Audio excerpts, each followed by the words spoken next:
Hello, what's up ug maayong hapon no. So naa dayto diri karon no ga hugas-hugas ta aning atong service nga Travis. So mao ni among service guys. Nya ato ni hugasan kay abog.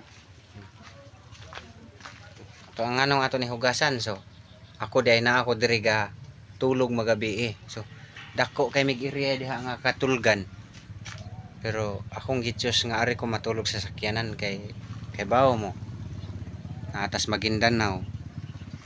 Pagkakaibaw lahi man jud, lahi sa taga Cebu, sa Davao City kay ka, pero og diri sa Maguindanao watakaibaw sa mga tao manang para safe mas maiging na tao diri sulso diri ko matulog guys.